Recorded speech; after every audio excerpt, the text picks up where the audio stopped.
شروع کرتا ہوں اللہ کے نام سے جو بڑا مہربان نہایت رحم کرنے والا ہے۔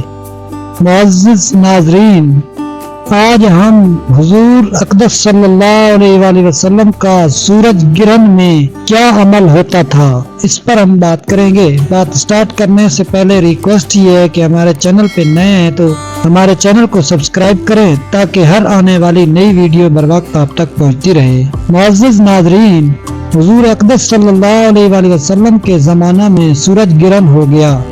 صحابہ رضی اللہ تعالی عنہ کو فکر ہوئی کہ اس موقع پر حضور صلی اللہ علیہ وسلم کیا عمل فرماتے ہیں اور کیا کریں گے، اس کی تحقیق کی جائے۔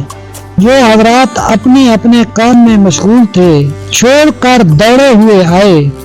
9 عمر لڑکے جو تیر اندازی کی مشق کر رہے تھے ان کو چھوڑ کر لپکے ہوئے آئے تاکہ یہ دیکھیں کہ حضور اقدس صلی اللہ علیہ وآلہ وسلم اس وقت کیا کریں گے۔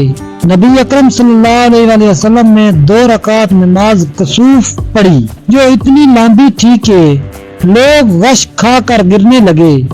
نماز میں نبی اکرم صلی اللہ علیہ وآلہ وسلم روتے تھے اور فرماتے تھے، اے اللہ، کیا آپ نے مجھ سے اس کا وعدہ نہیں فرما رکھا تھا کہ آپ ان لوگوں کو میرے موجود ہوتے ہوئے عذاب نہ فرمائیں گے اور ایسی حالت میں بھی عذاب نہ فرمائیں گے کہ وہ لوگ استغفار کرتے رہیں۔ سورۃ انفال میں اللہ جل شانہ نے اس کا وعدہ فرما رکھا ہے، وَمَا كَانَ اللَّهُ لِيُعَذِّبَهُمْ وَأَنْتَ فِيهِمْ وَمَا كَانَ اللَّهُ مُعَذِّبَهُمْ وَهُمْ يَسْتَغْفِرُونَ۔ پھر حضور صلی اللہ علیہ وآلہ وسلم نے لوگوں کو نصیحت فرمائی کہ جب کبھی ایسا موقع ہو اور آفتاب یا چاند گرہن ہو جائے تو گھبرا کر نماز کی طرف متوجہ ہو جایا کرو۔